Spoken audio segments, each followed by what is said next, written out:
સિદ્ધપુરમાં શ્રી રામકથા સપ્તમ દિવસે રામ ભરત મિલાપ અને ભરત ચરિત્ર ભક્તોને રસપાન કરાવ્યું. ભગવાન શ્રી રામ લક્ષ્મણના વનવાસ દરમિયાન સબરી મિલનની ઝાંખી રજૂ કરાઈ. વાત કરીએ તો માતૃગયા તીર્થ ભગવાન કપિલ મુનિની જન્મસ્થળ નગરી સિદ્ધપુરમાં ઔદિત્ય સહસ્ત્ર બ્રાહ્મણ સમાજની અંબાવાડી ખાતે સદાબહાર ગ્રુપ આયોજિત શ્રી રામકથા સપ્તમ દિવસે વક્તા શાસ્ત્રી રાકેશભાઈના મુખે હજારો ભક્તોએ ભગવાન શ્રી રામના ભરત મિલાપ અને ભરત ચરિત્રનું વર્ણનનું રસપાન કર્યું હતું.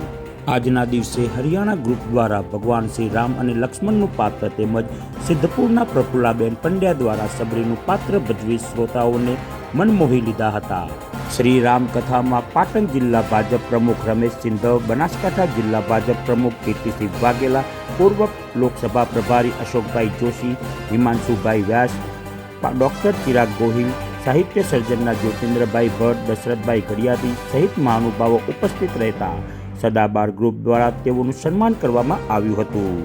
શ્રી રામકથામાં મહેસાણા ઔદિત્ય સહસ્ત્ર બ્રાહ્મણ સમાજ, અમદાવાદ ઔદિત્ય સહસ્ત્ર બ્રાહ્મણ સમાજ, શક્તિ મંડળ સિદ્ધપુર, વહેવડવાડા મહિલા મંડળ, સિદ્ધિ બચત મંડળ, વાલકેશ્વર મંડળ, દેવશંકર બાપા પરિવાર સહિતના મંડળો દ્વારા વક્તા રાકેશભાઈ ઠાકરનું સન્માન કરી કથાનું રસપાન કરી ધન્યતા અનુભવી હતી. સિદ્ધપુર ખાતે સદાબહાર ગ્રુપ દ્વારા શ્રી રામકથાનું આયોજન કરવા બદલ સિદ્ધપુરના નગરજનો દ્વારા શુભેચ્છાઓ પાઠવી હતી.